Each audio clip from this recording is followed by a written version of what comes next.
Whether you love him or hate him, Adam Sandler is a legend. But whether he's playing a short-tempered golfer with a heart of gold, or a sketchy con man in a film that feels way too intense to be an Adam Sandler movie, his characters do commit a lot of crimes that they definitely would not get away with on the other side of the screen. And today, we're sentencing them for those crimes. Now, I hope you brought some popcorn into the courtroom, because we're kicking things off with one half of the namesake of Happy Madison Productions, Billy Madison. When this literal man-child is threatened with losing his opportunity to inherit his father's company due to his immaturity, he decides to make up for coasting through life by going back through all 12 grades of public school to prove to his old man that he's not an idiot. Oh, really, fool? Really?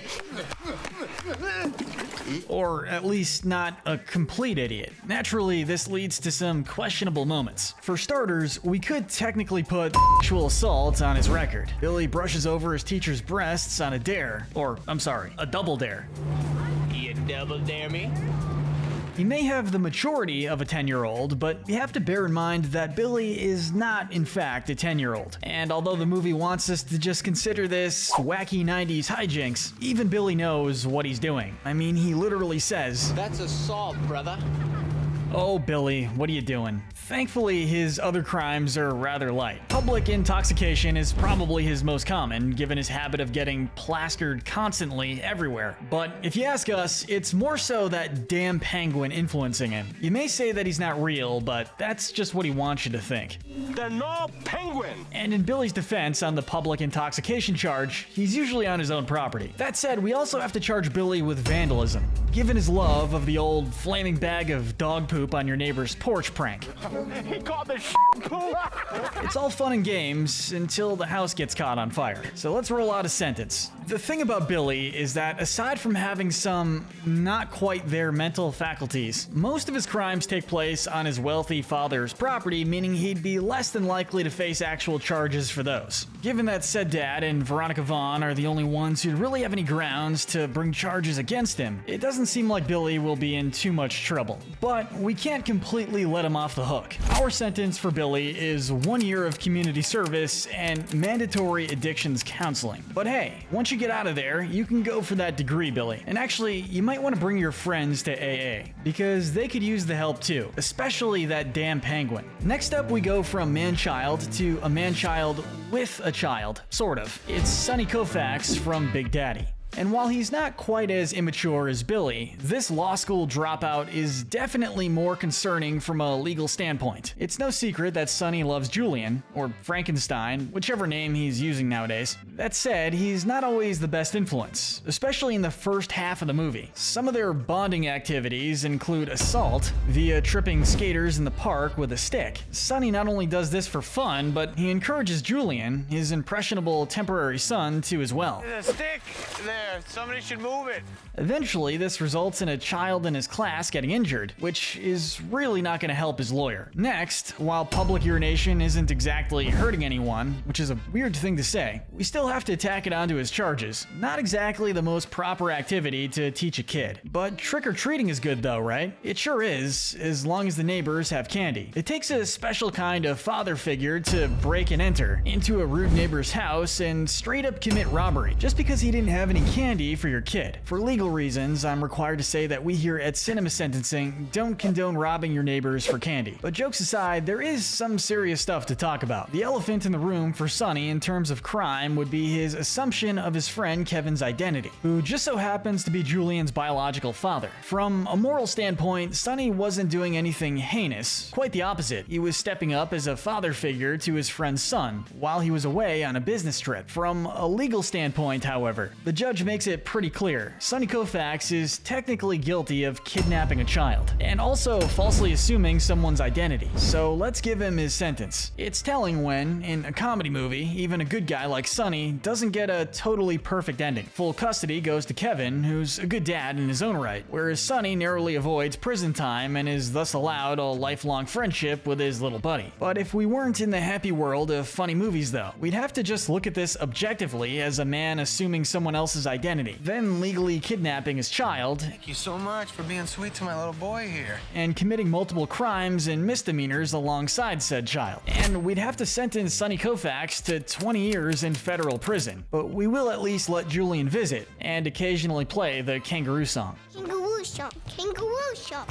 But next up on the docket is Michael Newman, the main hero-ish of Click. He's an exhausted, overworked father and husband. Via an encounter with Morty, an angel of death, he gets a hold of a literal universal remote that lets him shut out his family to the point of completely driving them away, so he can focus on work, of course. Alone in my basement at last. Should I do my work and become partner now? I think so. Now, we could basically do away with 90% of the movie due to the fact that, in the end, it's revealed that Morty was giving him a very convoluted warning about his future if he continued to prioritize work over his family. And at the bitter end, the timeline is reset. To remedy this, we'll sentence Mike twice, once for what he does without the remote, and once for what he does when he finds it. Without the remote, Mike has at least one charge of attempted assault under his belt due to him chasing off some teenagers setting off firecrackers on the 4th of July. Not only is this an aggressive action in general, but it's made even less reasonable due to the holiday. And worse, those guys could be minors. That said, he's really only guilty of having a short temper that can sometimes make him a public nuisance, so we're just gonna sentence him to mandatory anger management classes. But things get a little more intense with the remote. Due to not realizing how much he's missed by fast-forwarding through most of his life on autopilot mode, he ends up breaking and entering into his own home at one point, not knowing he doesn't live there anymore. There, he ends up physically assaulting his now ex-wife's new husband, and he's not going to get many brownie points with the judge for using a magical remote. And if he did, I guess he would get an additional charge of playing God? We don't have any real source for how to sentence someone who messes with the very fabric of time, but since Michael's actions didn't actually harm anyone, the worst part of his sentence in this timeline would be his time behind bars. We sentence him to 1 year in prison. Oh, and someone's definitely going to be confiscating that remote. Not that it won't just pop up somewhere else. But not all of Adam Sandler's movies are fun and upbeat. Next up on the docket, we have Howard Ratner, the main character of Uncut Gems. This 2019 crime thriller follows a jeweler slash sorta con man who's desperately trying to sell a valuable gem to pay back some loan sharks. If you watch this one, get ready to have your heart racing for about 2 hours, because it's intense. To start, Howard's embezzlements would no doubt land him some serious time behind bars. He has a habit of using the money and other possessions entrusted to him by his clients to fuel his gambling addiction. Celtics opening tip. Do you take lightning bets? Yeah, but you don't want any part of lightning bets. Fine. Come on. $1,000 a point, okay? Take this.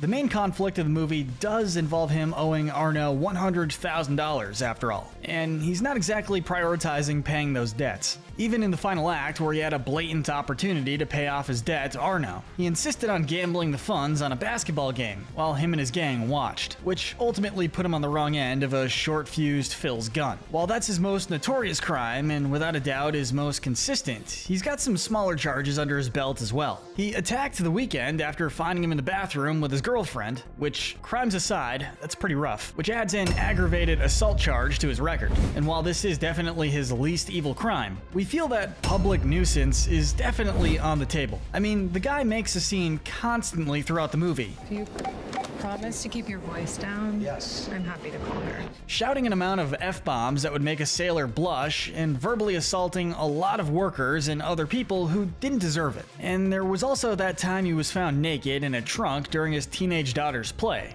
It's okay. Thank you. Which, while we're not going to charge him for being kidnapped and assaulted, probably wouldn't help his case all too much. Now, we can't sentence a dead man for his crimes, but if Howard were with us, well, we do have a few things to take into account. First of all, much of his embezzlement is more so affecting his loan shark brother-in-law than anyone else. That wouldn't get him much of an upper hand in a court of law, but the appeal from famous basketball player KG, who knows firsthand how he cheats his customers and misuses their assets, that would even things right out. Tack on his insanely short temper, and we have to sentence Howard Ratner to a minimum of 15 years in federal prison, which will include anger management. Let's move on to a less intense docket. Next up on trial is Davey from 8 Crazy Nights. Now, in the first 10 or so minutes of the movie, we see Davey steal a meal from a Chinese restaurant via the old dine and dash, or chew and screw, or sip and skip method, whatever you want to call it. Screw me! He sip and skip me! What? After this, we immediately see him driving under the influence, which leads to a pretty rough crash that earns him a destruction of property charge. I mean, the property was mostly snowmen and ice sculptures, but I mean, come on, they must have worked really hard on those. But just before he's rightfully put behind bars, his knight in shining armor, Whitey Duvall, comes to the rescue. Taking him under his wing, his compassion and generosity helps Davey slowly regain his conscience over the course of the movie. But not before the poor old guy suffers some pretty brutal physical abuse at his hands. Are you finally dead, old man? And honestly, assault is really the only way to describe it. Most notably for seemingly no reason at all. Davey in one scene decides to push Whitey down a long hill in a porta potty, leaving him frozen, covered in poop, and if he wasn't in a cartoon, he would probably be dead. Davey's crimes shouldn't be underplayed. He has a pretty blatant disregard for human life, to the point where he has outbursts like this on impulse, and even toys with the idea of giving sugar cookies to Whitey's diabetic sister, Eleanor. I mean, he was probably joking, but that's still a technical foul. That's not only a technical foul, but possibly a homicide. Honestly, a lot of this stuff would probably constitute elder abuse. Later in the film, he also shows more disregard for others' property by breaking into the mall, which definitely counts as breaking and entering. So let's get to the sentence. Now, the judge near the beginning of the movie says that he sent Davey to everything from a drunk tank to reform school, and even to a full-on psych ward, and that none of these have helped. And he was ready to send Davey to the state penitentiary for at least 10 years. But as we all know, good old Whitey helped him repair his old moral fibers, and in the end, he rallied the town to give Whitey the respect he deserved. And while that doesn't omit all of his crimes, the progress he's shown already is noticeable. But we still can't give him a total pass though. For all the trouble that he's caused, we're gonna sentence Davey to 2 years in prison and 100 hours of community service to repay the community.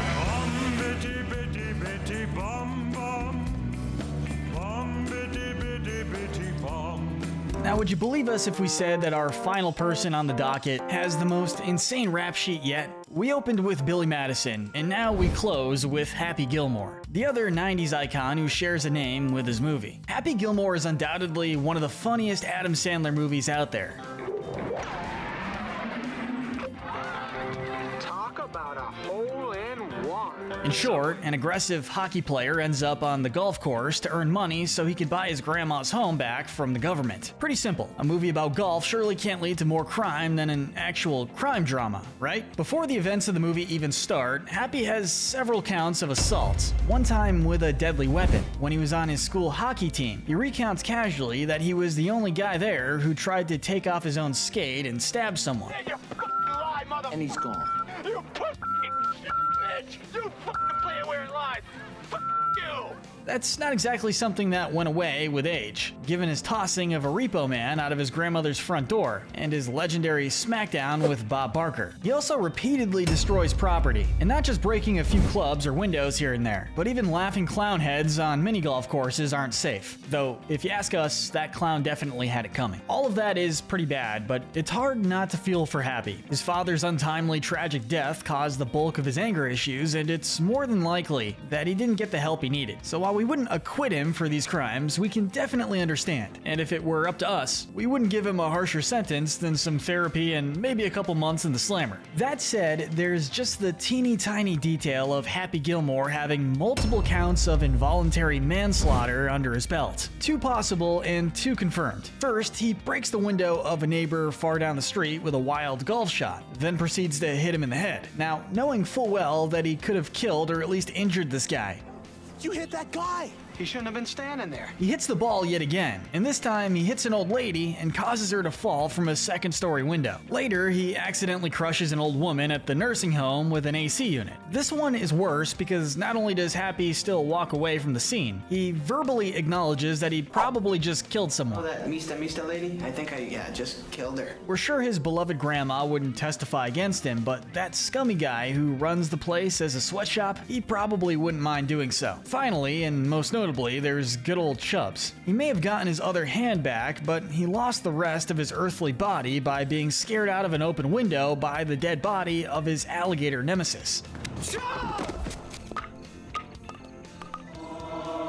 This one was more negligence than anything, since Happy just really should have seen it coming that doing this near an open window wasn't the best idea. Also, killing an alligator is a crime in most states, so it's not looking too hot for you, Happy. So let's get to the sentence. And look, we love Happy, but we love him because he's on the other side of the fourth wall. Even that doesn't change the severity of these freak accident deaths, and just how consistent Happy's aggression is. Given how he flees the scene 2 out of 3 times, we have to at least crack down a little bit. So as much as it breaks our hearts, we sentence Happy Gilmore to 20 years in prison and mandatory anger management classes. Mandatory with a capital M, and a capital all the other letters too. Oh, and also, we didn't even mention the worst crime he commits. He totally ghosted that nice lady he hooked up with. Sorry, Happy, but it looks like you're getting locked away till the night closes in. Dun, dun, till the night closes in. Dun,